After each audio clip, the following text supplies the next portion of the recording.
Hello नमस्कार दोस्तों, आपका बहुत बहुत स्वागत है हमारे यूट्यूब चैनल आर्या एग्ज़ाम्स में।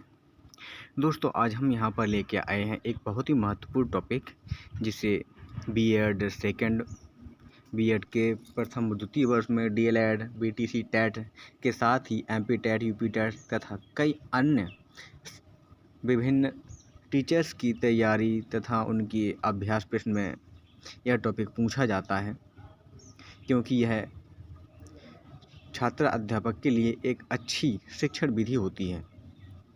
इसके माध्यम से एक अच्छा शिक्षण किस प्रकार से दिया जा सके, वह प्रशिक्षण छात्र अध्यापक प्राप्त करते हैं।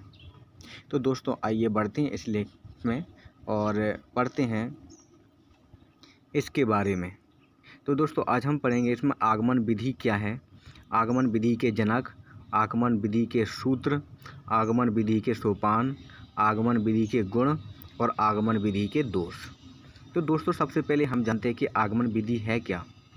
आगमन विधि शिक्षण की एक सबसे प्रभावशाली मनोवैज्ञानिक विधि मानी जाती है, जिसमें सबसे पहले उदाहरण दिए जाते हैं और उदाहरण के आधार पर नियमों की खोज की जाती है, अर्थात नियमों तक पहुंचा जाता है।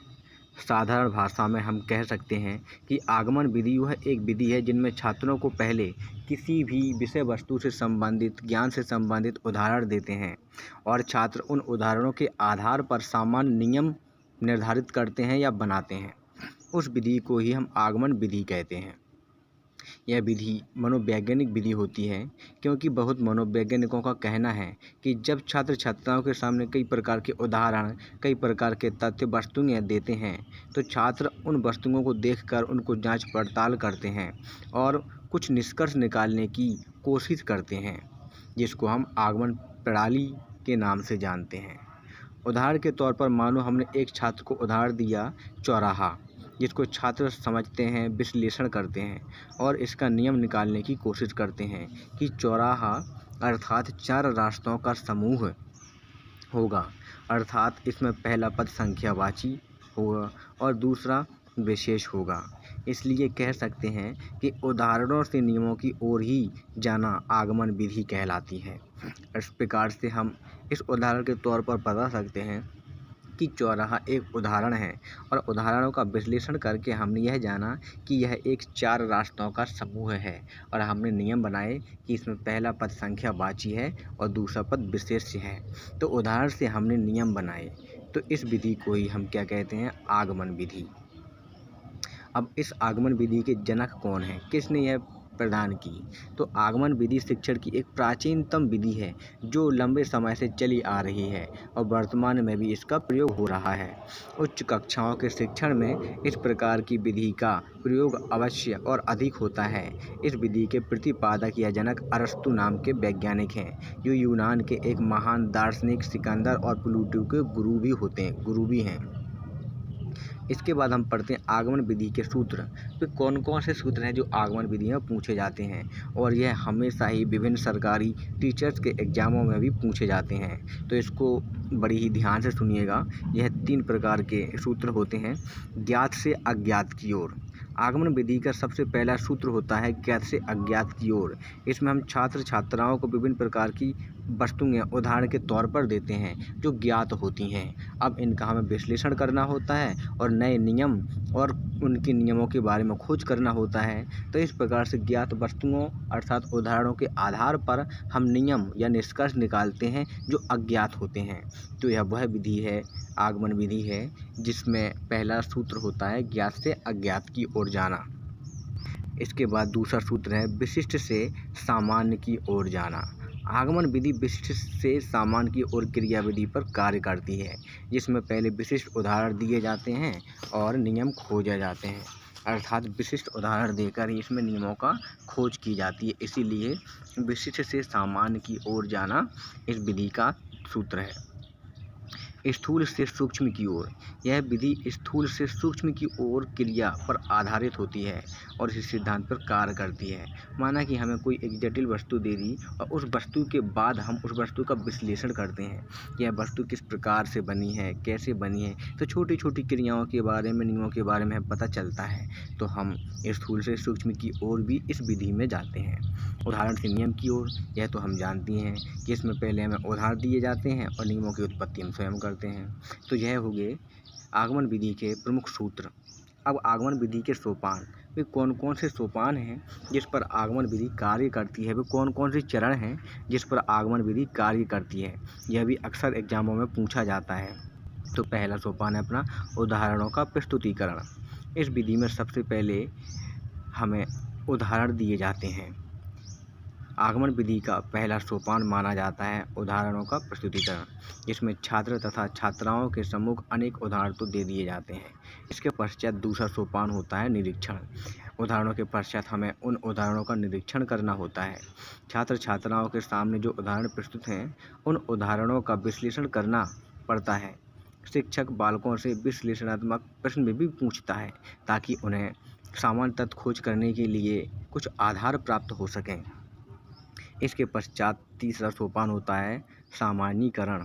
सामान्यीकरण आगमन विधि का तीसरा सोपान है जिसमें छात्र और छात्राएं प्रस्तुत उदाहरणों का विश्लेषण करने के बाद सामान्य नियम निकालने की कोशिश करते हैं और नियम बनाते हैं जो उस उदाहरण से संबंधित होते हैं।